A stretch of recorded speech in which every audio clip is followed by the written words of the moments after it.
You are now listening to The Forefront Radio, where we discuss history, the Bible, the history of the Israelites, science, and other matters. Bring it out. The history of the blacks, Hispanics, and Native Americans as it relates to the Bible. Who were you prior to slavery? Who were you prior to colonization? These answers and more can be seen and heard as you listen to The Forefront Radio.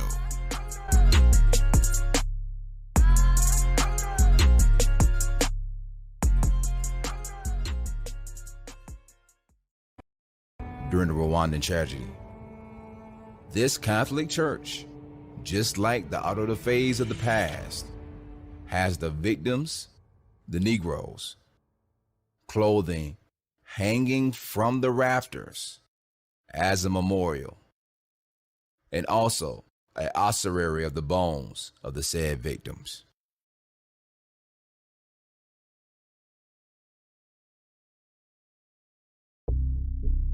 The interesting thing about the Franciscan Bone Chapel is that the Franciscans were fierce enemies of the Jews and were the catalyst behind riots that led to massacres of Jews in Navarre. During the 15th century, the Franciscan monks were very active in fomenting hatred towards the Jews.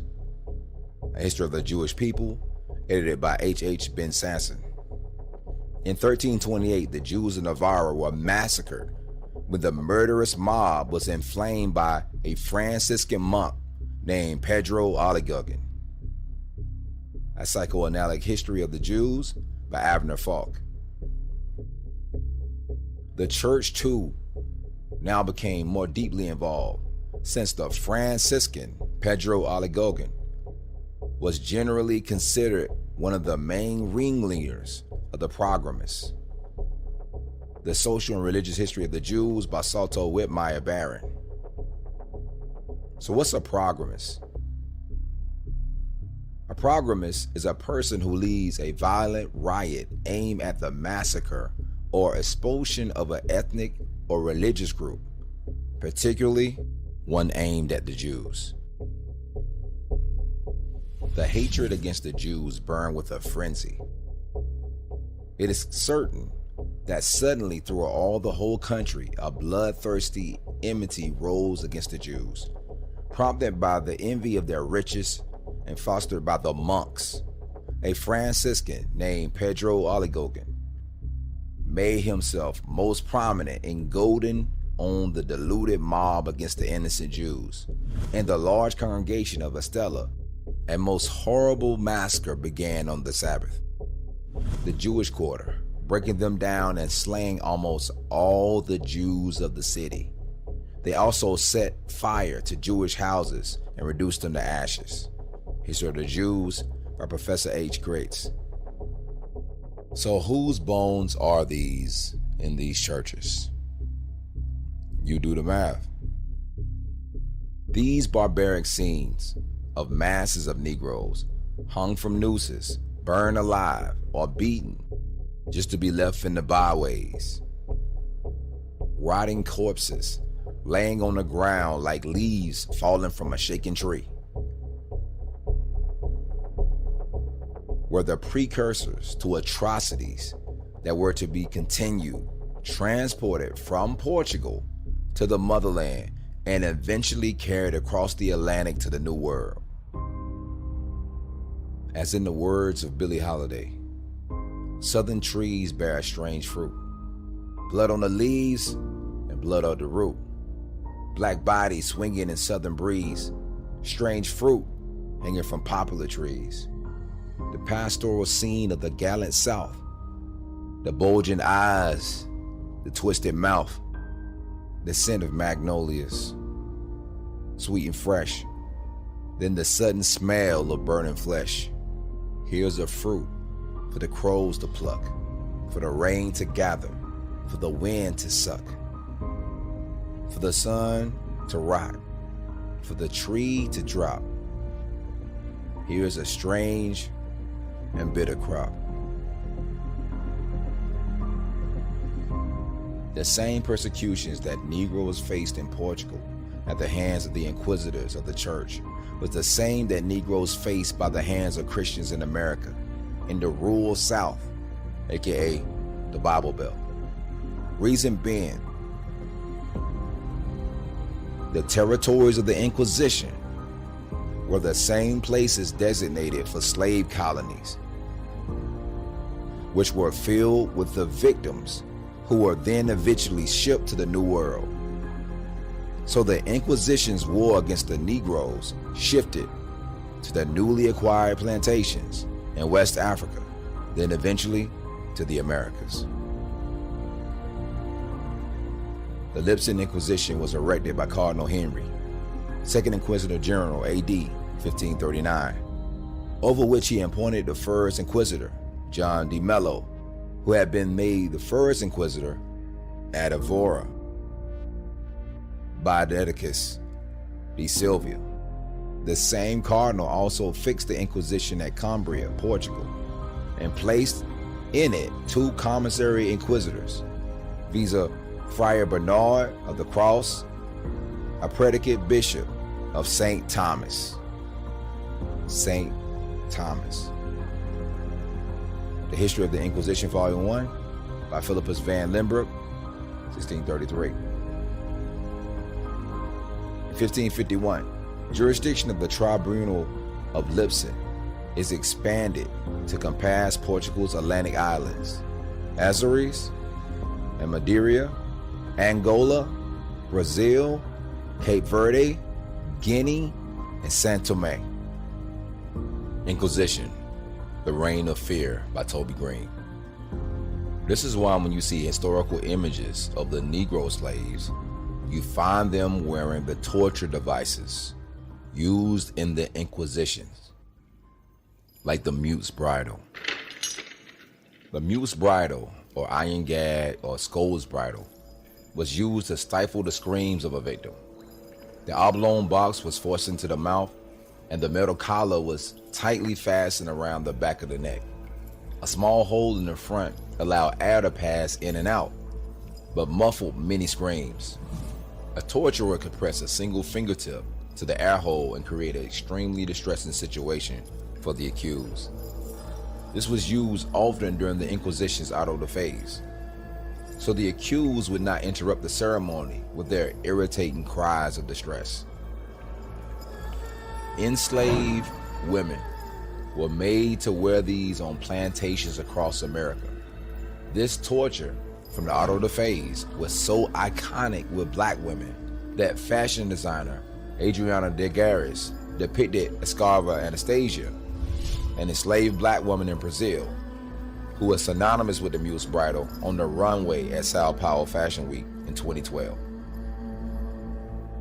Then there's the iron mask of the Inquisition, which is a common form of punishment in colonial Brazil for enslaved Africans, aka the Jews of Spain and Portugal.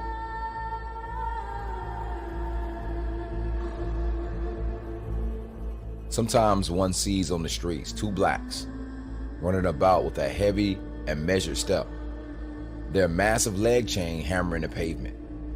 Such a dreary device marks two fugitives judged unworthy of trust, who are attached to each other so as to make any future escape impossible.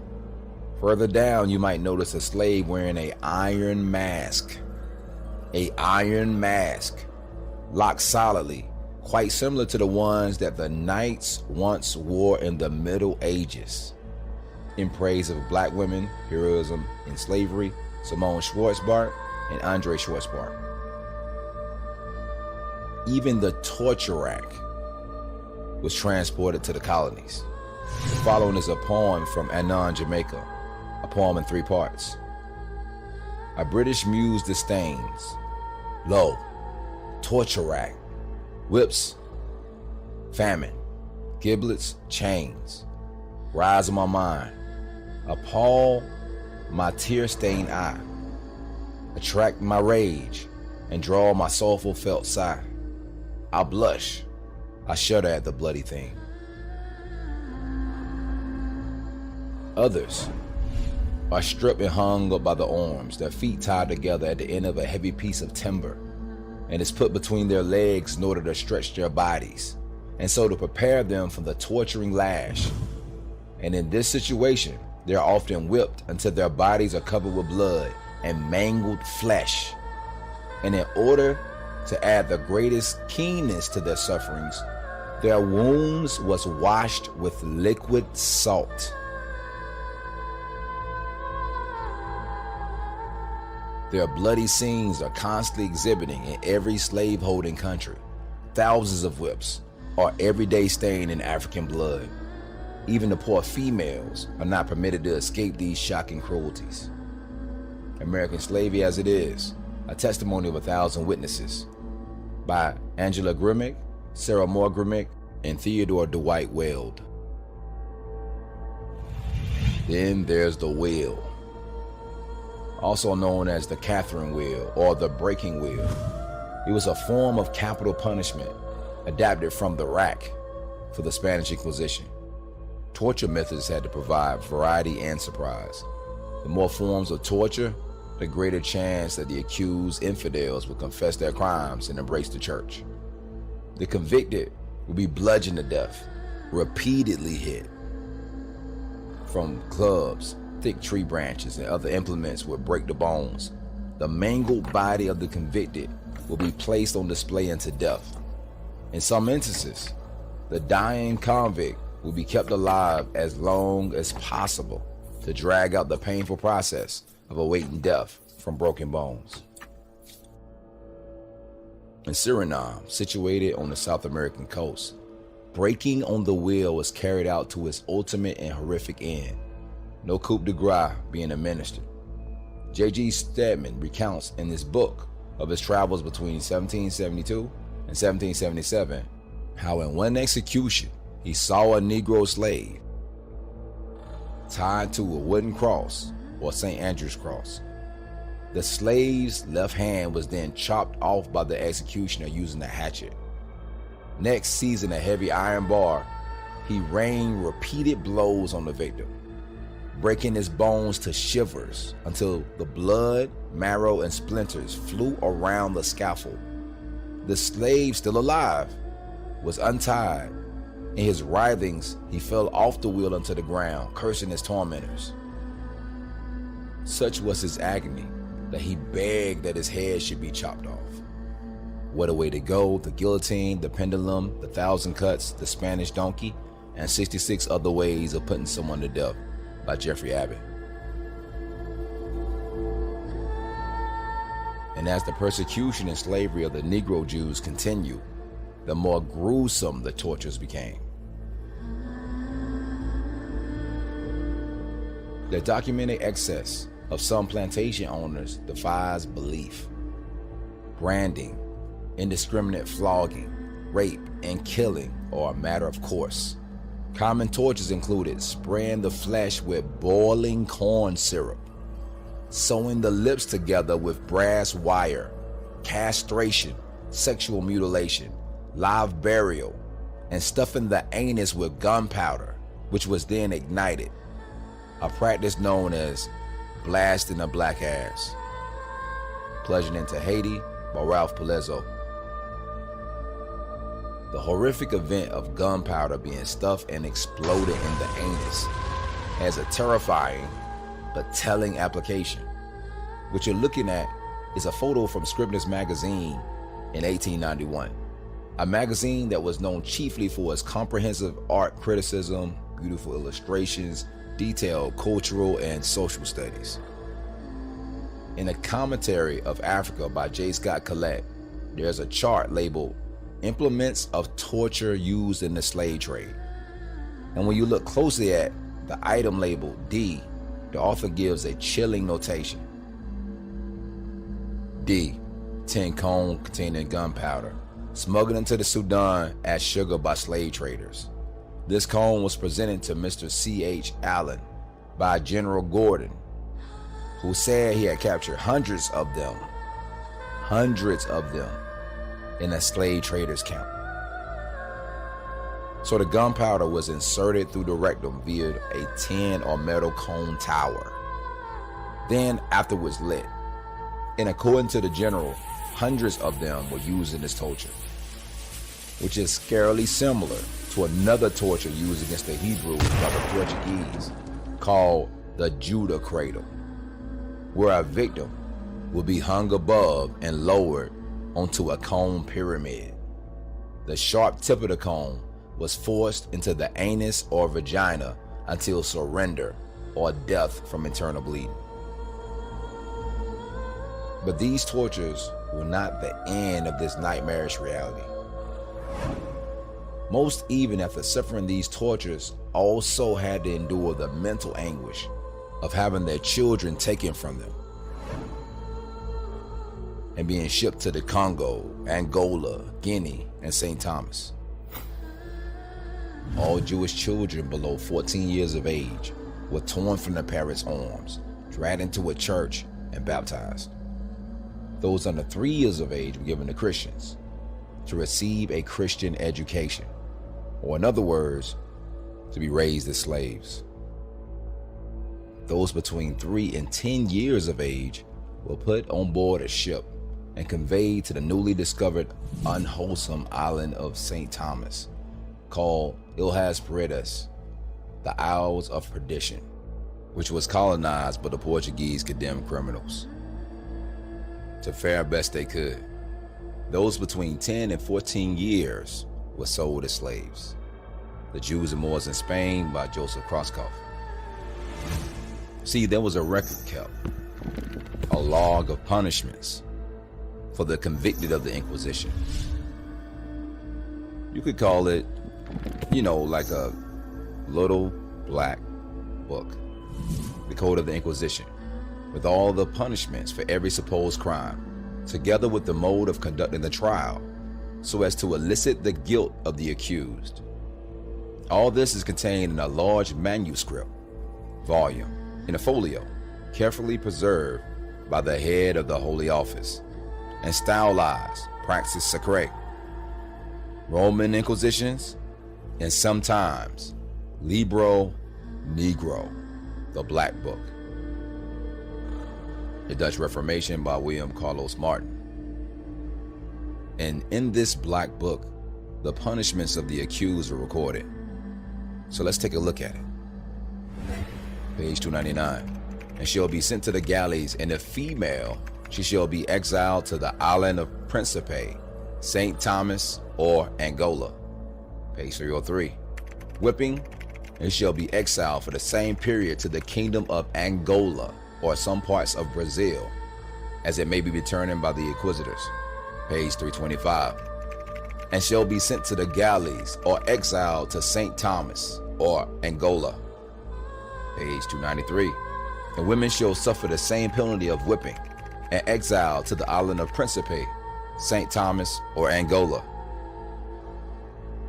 Page 276. And if female, she shall be exiled for as many years to the Brazils or Angola. Page 326. If there is no lawful proof to convict them, they shall be put to torture. Persisting in denying it, they shall be exiled to St. Thomas, Angola, or Brazil. A narrative of the persecutions, the bylaws of the Inquisition of Lipsin, both ancient and modern, in 2 volumes, by Hipólito José de Costa.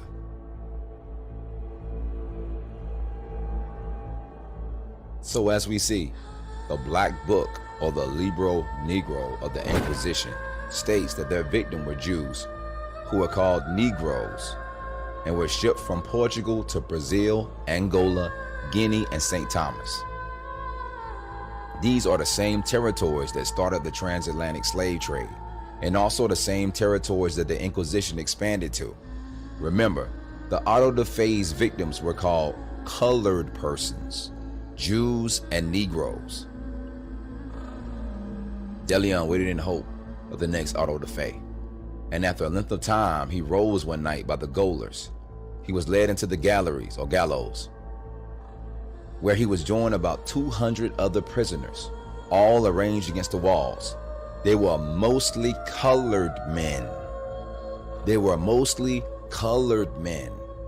There being only but 12 white persons among them.